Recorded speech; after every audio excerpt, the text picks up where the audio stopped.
Students, R N Tagore online education में आपका स्वागत है। हमने पीछे वाली वीडियो में दर्पणों के मुख्य फोकस की बात की थी। अब हम नेक्स्ट टॉपिक में बात करते हैं दर्पण की फोकस दूरी। दर्पण की फोकस दूरी किसको बोलेंगे? दर्पण के ध्रुव, दर्पण के ध्रुव P व मुख्य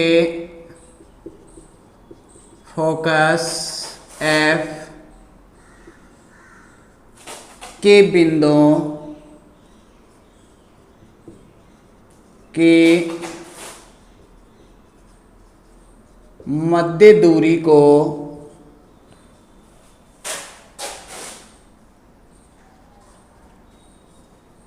दर्पण की फोकस दूरी कहते हैं तथा इसे स्मॉल f द्वारा निरूपित किया जाता है। यानी फोकस दूरी को किससे दर्शाएंगे? स्मॉल f से। देखते हैं, अवतल दर्पण है,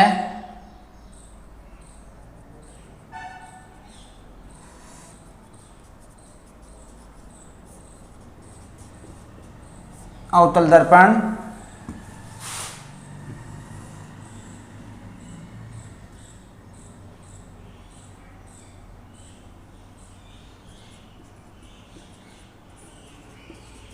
उत्तल दर्पण। ये मुख्य एक्स हो गया, ये ध्रुव हो गया, ये इसका मुख्य एक्स हो गया और ये इसका मुख्य फोकस, इसका मुख्य फोकस ये। अब हम बात करें फोकस दूरी की। यहां से लेके यहां तक की दूरी को क्या बोलेंगे? फोकस दूरी बोलेंगे।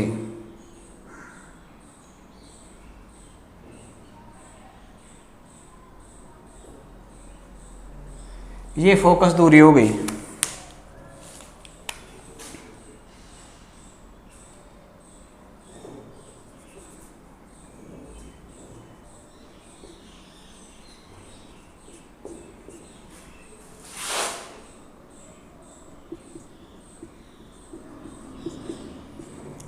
दोनों बिंदुओं के मध्य।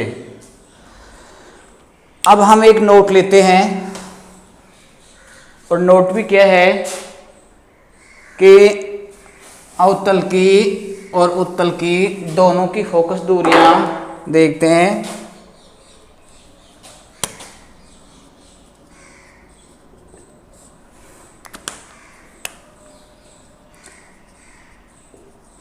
अवतल दर्पण की फोकस दूरी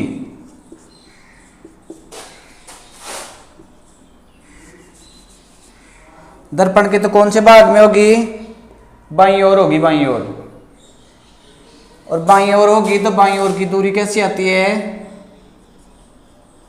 ऋणात्मक। वे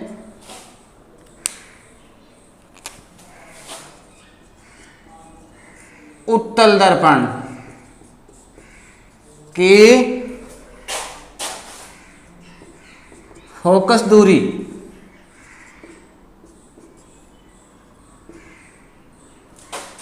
धनात्मक होती है,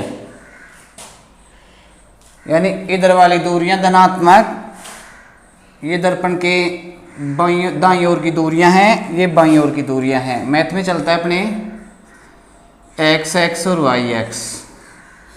इधर वाली दूरियां धनात्मक और इधर वाली दूरियां ऋणात्मक।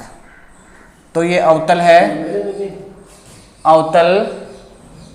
अवतल की जो फोकस दूरी होगी वो ऋणात्मक होगी और उत्तल की होगी वो धनात्मक होगी। अब हम नेक्स्ट टॉपिक की बात करते हैं, द्वारक। एक बिंदु और बचा अपना, गोलीय दर्पणों से संबंधित बिंदु। ये अपना मुख्य टॉपिक चल रहा था, उसमें हमने सारे के सारे बिंदु पढ़ लिए हैं। एक अपना लास्ट बचा है द्वारक।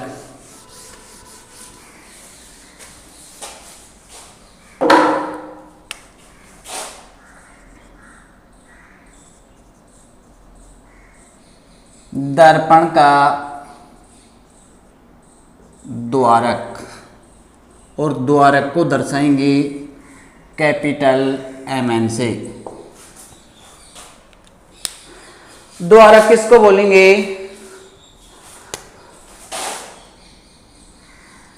दर्पण के परावर्तक पृष्ठ,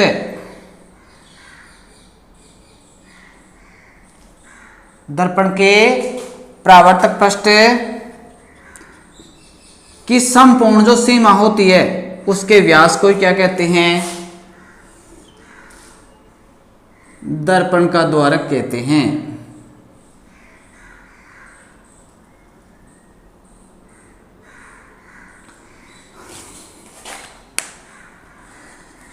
ये उत्तल हो गया।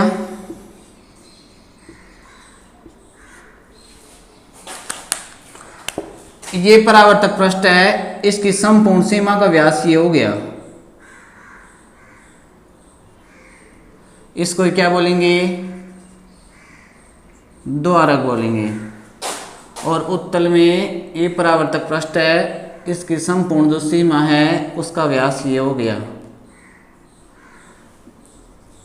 तो ये द्वारक हो गया है। ठीक है, अब हम बात करते हैं नेक्स्ट टॉपिक की, गोलीय दर्पणों के लिए किरण आरेख नियम।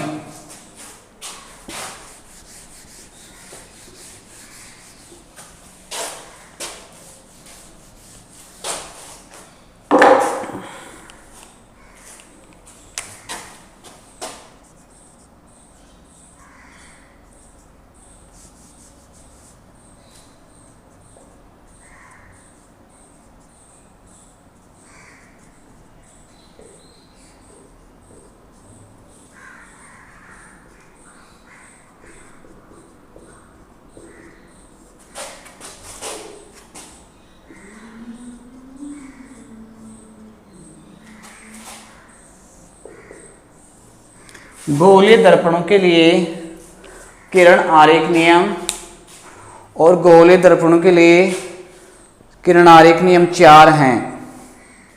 4 नियम अपने को भली भांति समझ में आने चाहिए। अगर वो अपने समझ में नहीं आते हैं तो हम जो प्रतिबिंब चित्र बनाएंगे, यानी दर्पणों के लिए प्रतिबिंब बनाएंगे हम वस्तु का, वो समझ में नहीं आएंगे। देखिए नंबर 1, ये 4 हैं भाई। कितने हैं ये? 4 नियम हैं। नंबर 1, मुख्य एक्स के समांतर किरण, मुख्य एक्स के समांतर किरण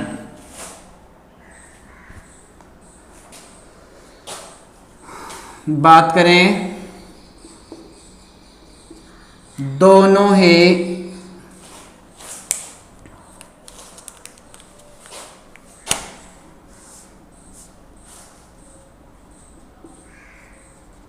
दोनों ही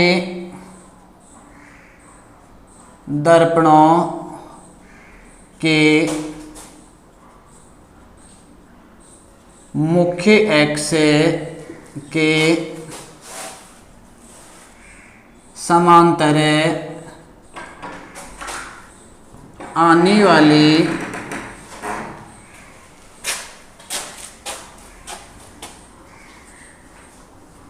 प्रकाश किरणें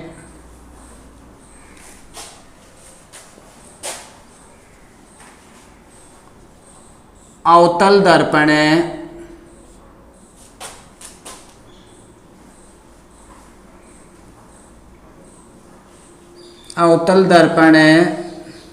से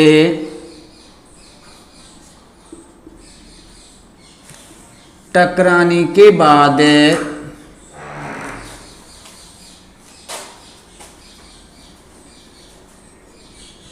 मुख्य एक्स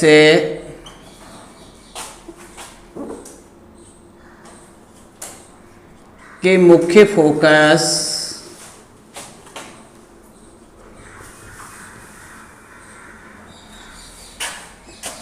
से गुजरती है,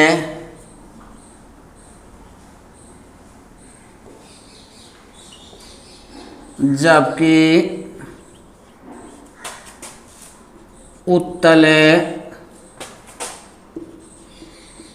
दर्पण से टकराने के बाद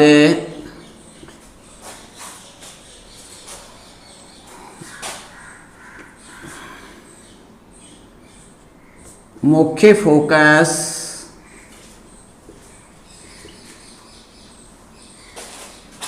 से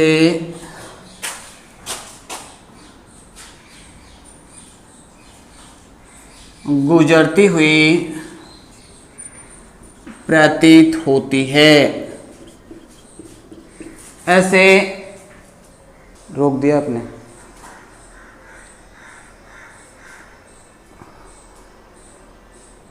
तो हम बात कर रहे हैं मुख्य अक्ष के समांतर किरण। 4 नियम हैं। गोलीय दर्पणों के किरण आरेख नियम 4 हैं, उनमें से हमने फर्स्ट वाला लिया है। अब हम इसको डायरेक्ट याद करने की कोशिश करें तो ये याद नहीं होगा। हम इसको चित्र बना करके समझेंगे तो याद करने में अपनी को परेशानी नहीं होगी। देखना भी,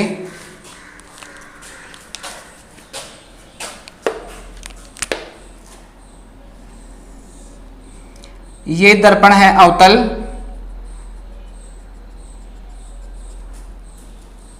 और ये है उत्तल।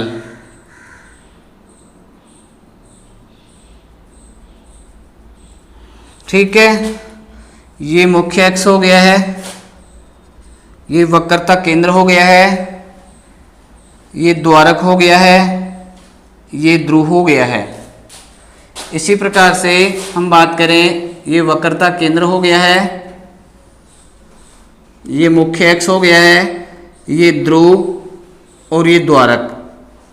इन बातों का सबको ज्ञान होना चाहिए। अगर याद नहीं हो रहा है तो पीछे वाला वीडियो है उसको दोबारा देख लें। अब हम बात करें इस नियम की। दोनों ही दर्पणों के मुख्य अक्ष के समांतर, चाहे दर्पण अवतल हो चाहे उत्तल हो,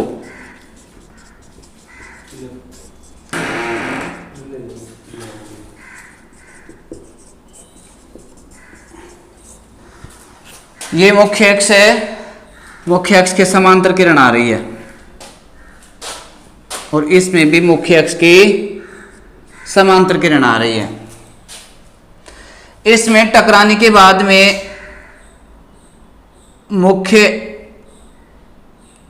अक्ष के मुख्य फोकस से काटती हुई प्रतीत होती है, काटती हुई गुजरती है, जबकि इसमें मुख्य फोकस को काटती हुई प्रतीत होती है। कहने का मतलब क्या हुआ, ये मुख्य एक्स है अवतल का, समांतर किरण आ रही है, समांतर किरण आएगी तो दर्पण से टकराने के बाद में मुख्य फोकस से जाएगी, मुख्य फोकस से जाएगी। और बात करें उत्तल की, उत्तल में भी इसको मुख्य अक्ष को मैं बाएं ओर बढ़ाता हूं तो ये मुख्य अक्ष है, इसके समांतर किरण आएगी तो दर्पण के परावर्तक पृष्ठ से टकराने के बाद में मुख्य फोकस से गुजरती हुई प्रतीत होगी। नियम नंबर 1 अपनाइए। अब नियम नंबर 2, नियम नंबर 2 की बात करते हैं, फोकस किरण।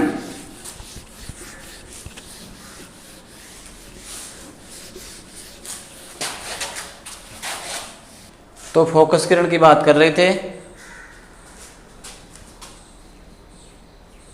देखिए फोकस किरण किसको बोलेंगे, दोनों दर्पणों के लिए मैंने डाल दिया यहां पे।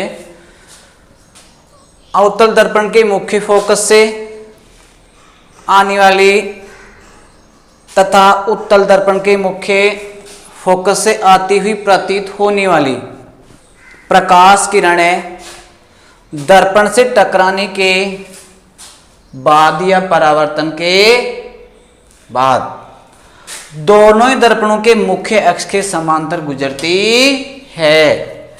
देखिए चित्र बनाते हैं, अवतल है, उत्तल है।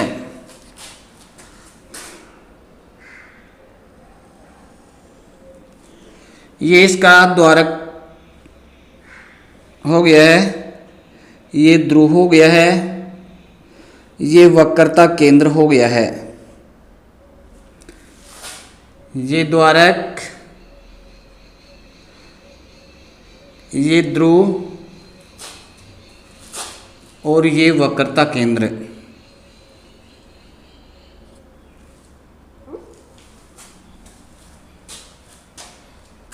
ये मुख्य फोकस और इसका ये मुख्य फोकस। अवतल दर्पण के मुख्य फोकस से ये ऊपर से भी ऐसे किरण आ सकती है और नीचे से ऐसे भी आ सकती है। ये आ गई। अवतल दर्पण के मुख्य फोकस से आने वाली तथा उत्तल दर्पण के मुख्य फोकस से आती हुई प्रतीत होने वाली